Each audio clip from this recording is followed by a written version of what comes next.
Everyone, my name is JoAnna Kaul. I am a BCBA and a regional director with Cole Health. Today I will be presenting on avoiding power struggles. The objectives of this presentation are to identify a power struggle and why they occur, define escalation and warning signs, identify why power struggles should be avoided, and to identify tips and alternatives to power struggles. So what is a power struggle? A power struggle is an attempt to use threats or force in response to challenging behaviors. This is when a child refuses to do something and the caregiver insists. It includes placing demands and the individual is escalating. Some examples include saying, "Don't do that," "Do it now," "Do it or else no," or "You will listen to me." Here are some examples of behaviors a caregiver admits during power struggles. These include physical intimidation, a loud tone, humiliation, or making fun of the person, saying things like, "You didn't like that, did you?" Making threatening statements, such as saying, "Do it or else," escalating criteria of success. So for example, if you're telling the child to pick up the blocks, he says no, you say, "Do it now." "Okay, you don't want to do it? Well, now you're going to pick up the puzzles too. Keep on and I'll have you do more." Using force, inflicting pain, having a negative tone, or nagging. Here are examples of what a caregiver may look like when a power struggle is occurring. Arms are crossed, the face is upset, the brow is furrowed, there's a frown on the face. So this is what a caregiver generally looks like when power struggles are happening. So why do they happen? Generally, this is because we're trying to control the situation, trying to control the person. It may also happen due to frustration. The caregiver is just frustrated or impatient. So we may have something else going on in our personal life which causes us to become impatient, such as we need to get to work on time. It becomes a battle of the wills. So the parent is saying, "Yes, I need you to do this," and the child is saying, "No, I do not want to do it." So what happens is an escalation of maladaptive or problem behaviors.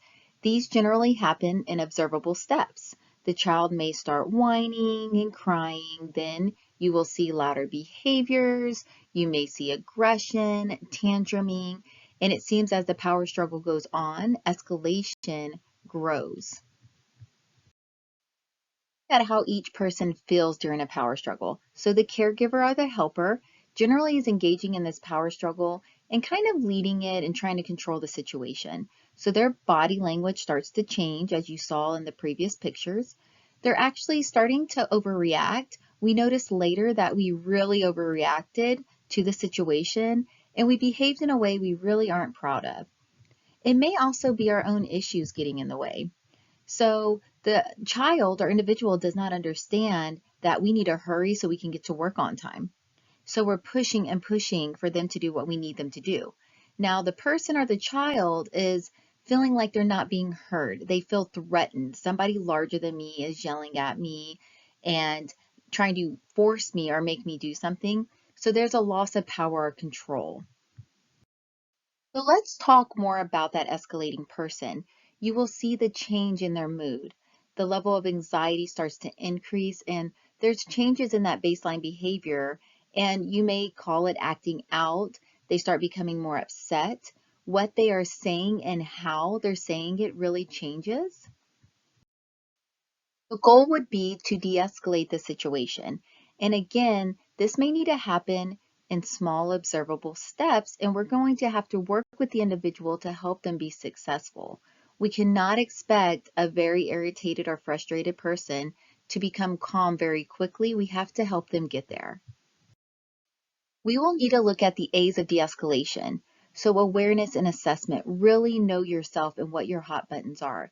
If you know that the child or individual screams and that's a trigger for you becoming really upset and screaming back, prepare yourself for that. Know that when that happens, you need to take a step back and de-escalate yourself first before you can continue to help him or her de-escalate. When you do take action, be very aware of your verbal and nonverbal behavior. Why should we avoid power struggles? One of the main reasons is because we want to support and not control. When we're engaging in power struggles, you will see continued escalation over time. It is not helpful, and it can also trigger more dangerous behaviors.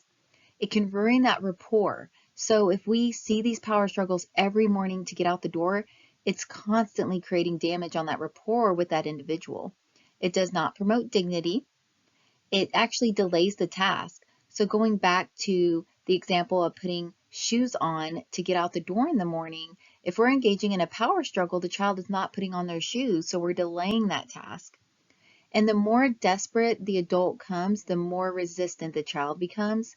And the longer the argument goes on, the more difficult it is for the child to comply. Let's look at some alternatives to power struggles. As a reminder, you will need to de-escalate yourself first. You can't help someone else if you are escalated yourself. Do not take it personally. It's not about you. You're here to help that individual understand and be successful. If you give a consequence, deliver the consequence and stick to it. You can change the immediate environment if needed. So if you're in the bedroom, maybe go into the living room. Utilize functional communication training. Consider natural contingencies, so picking your battle. You may look at changing the request and being helpful. You may need to give more time and wait. You will wait as long as needed and don't rush.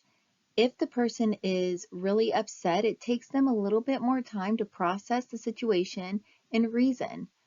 You may need to repeat that instruction once the individual shows signs of being calm, and be sure to reinforce approximations to help them get back on track, such as if they picked up their shoes. You can reinforce that. Awesome job picking up your shoes, buddy. Now let's put them on so we can go. Natural contingencies and picking your battle.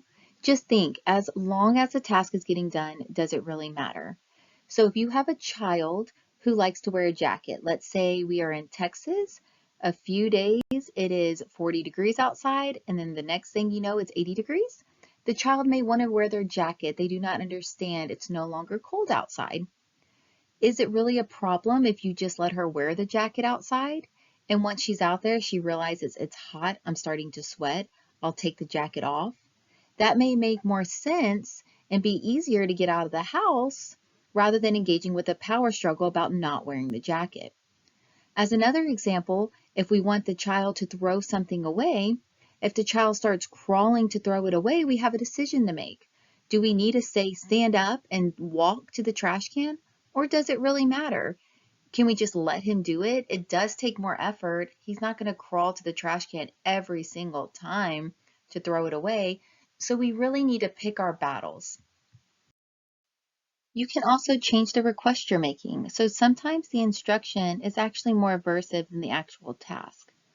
So for example, if the child doesn't want to go to the bathroom, if you say go to the bathroom and the child is refusing, maybe the word bathroom is actually a trigger. Instead, you can revisit this by saying walk with me and then take the child to the bathroom. What you may find is the word bathroom is the trigger for the problem behavior, not the actual activity of going to the bathroom. You can also give help. Giving help may help the child get started with the task. So for example, if you say clean up and the child is refusing, you can say, I'll clean up one and you clean up one, or let's do it together. You can also add in choices. Do you want to clean up fast or slow? Do you want to pick up 1 block or 2 blocks? You can also utilize functional communication training. Generally, the child is trying to tell you something, that they want something such as attention, an item, or help, or that they want to avoid or delay something such as an activity or a certain environment. So the goal of FCT is to help that individual express their want and needs. So for example, if a child is demonstrating problem behaviors, signaling frustration with putting on shoes, such as grunting and whining, you will approach the child and prompt him by saying, hey buddy, that looks tough. Say help me. Once he says help me, you can help him and you can move on.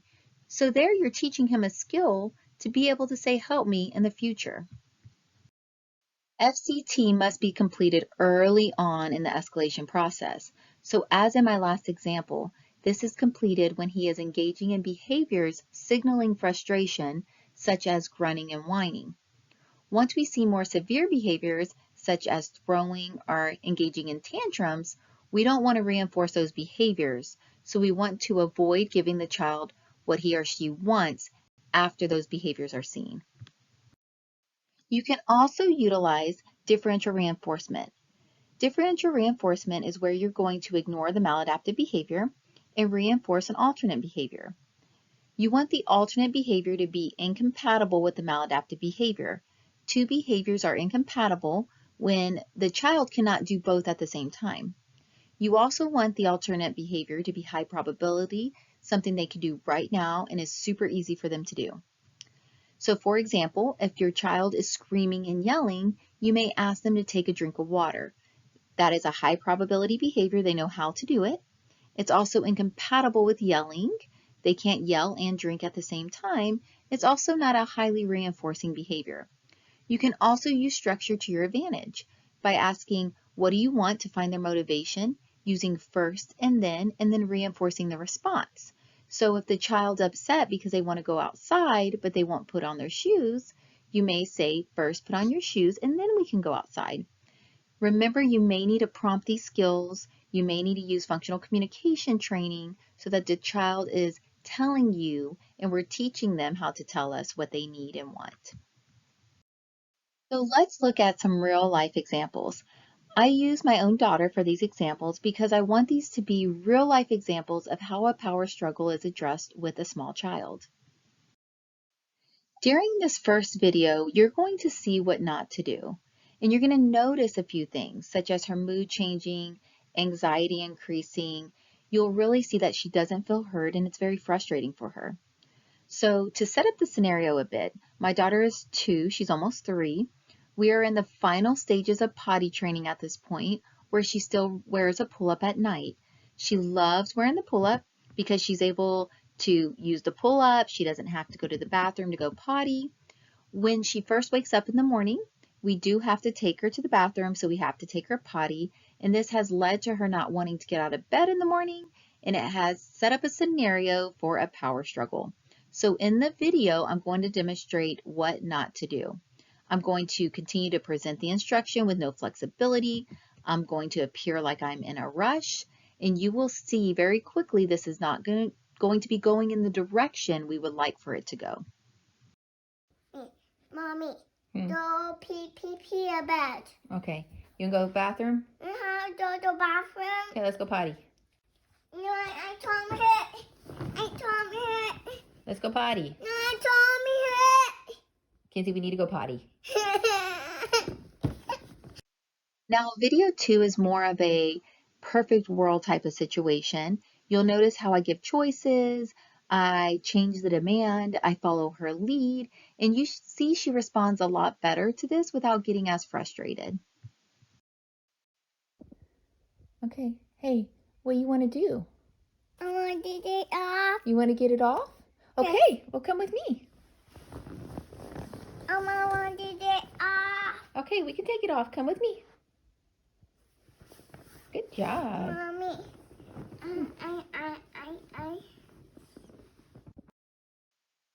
A video how I changed the demand. So instead of telling her to go to the bathroom, it became come with me. And I also gave her a choice at the very beginning of the interaction. I asked her, what do you want to do? And she happened to say she wants to take it off. Now she did lay back down. After she kind of agreed with me, she did present as if she was going to stand up and walk with me, but she laid back down, which leads to video number 3. Video 3 is a little bit longer of a video. You will see how I work through the situation and use the strategies that we learned today. Notice how I change the presentation. I rotate through the strategies throughout the interaction. I give choices and how we are doing what we are supposed to be doing. Do you want to go fast, slow? Do you want me to carry you? Do you want to walk? You'll see I use first and then. I follow her lead. I'm trying to find her motivation. I do change the instruction. So I changed the instruction from going to the bathroom to helping mommy. She doesn't seem to get agitated. And when she does start to show some signs of agitation, I use that wait strategy. So I step back and wait and kind of let the situation reset itself. The demand to get up continues. I don't tell her she can stay in bed if she knows we are going to have to get out of bed. I just present it a little differently. She feels heard throughout this interaction, and overall, it takes under 4 minutes without a battle for her to get out of bed. So if you would have told me that about a month ago, that I can get my child out of bed in 4 minutes and get her changed for the day, I would absolutely take that. Hey, what do you want to do? You want to go play with friends? You want to watch some shows? You want a treat? No, I told her I want one thing. I told me her bad. Your tummy hurts bad? Yes. Okay.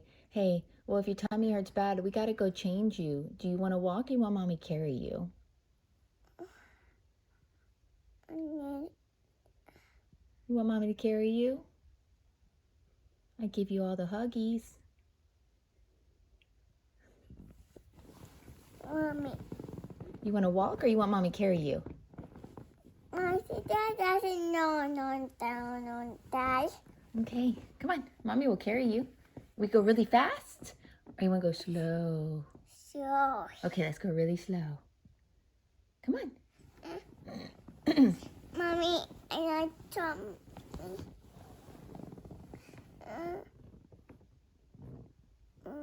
Mommy, I heard that. Want your blue shows? Yeah. Okay, well, first come with me, and then we'll get your blue shows. Mommy, First come. I'm really badly down the hill. Okay, first let's go change, and then we can come back and lay down. Okay? No, no, no, no.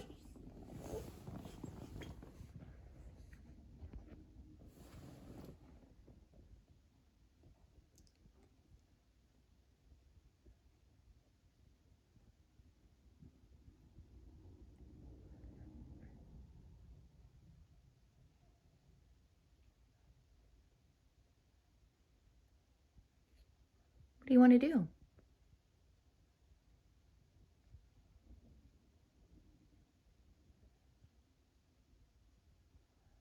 What do you want to do?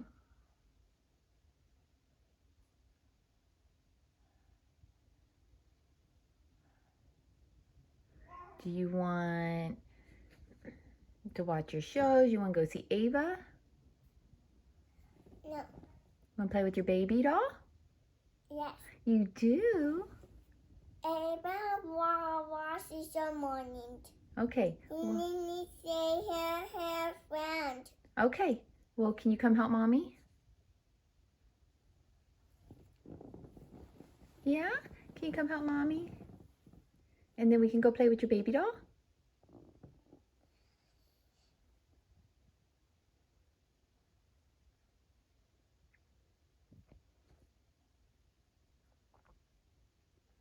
Hey, babe, we got to get ready. Do you want mommy to carry you or you want to ride on mommy's back? My mommy. Okay, well, come on. You can ride on mommy's back. I told her Come on, you can ride on mommy's back. Mommy, I still the friend. Okay, come on. Good girl. Come on. Good job. Mommy. As you saw in that video, I did change the presentation of the task.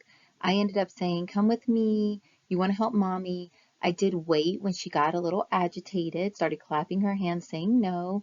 And you can see she kind of looked at me like, what's going on here? I represented the instruction as needed, and sometimes I did so in a way that was more assertive, but not aggressive. So, honey, we gotta go. I also gave options to find her motivation. How we did it. Do you want mommy to carry you or do you want to walk? I also used first then. So I found her motivation. What do you want to do? She said she wanted to watch her blue shows, which is her tablet. And I said, great. First come with me and let's change you. Then we could come back and watch your shows. When you're giving options to find that motivation, make sure it's things you can actually deliver. So when I asked her, do you want to play with her friends or get a baby doll? All those things were available at that time. I also offered my hand and got closer to her, so I gave her the decision to reach out to grab my hand, kind of showing I'm going to help you. Some people might say, wow, that took a long time. But in reality, it's only 4 minutes. That is a lot quicker than most power struggles. Also, some people might think, well, she's just winning and she's just getting what she wants. But in the end, the demand was present, follow through and was seen. And yes, I used first then, so she got a reinforcer, but what's wrong with that?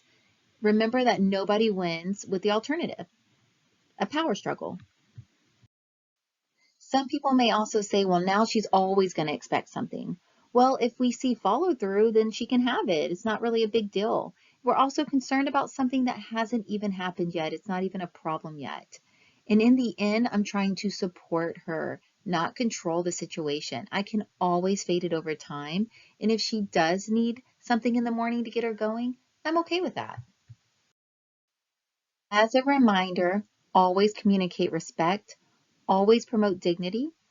Frustrated individuals process slower, so give them some time. Do not take it personally. It's not about you. And remember your goal. We are here to support, not control.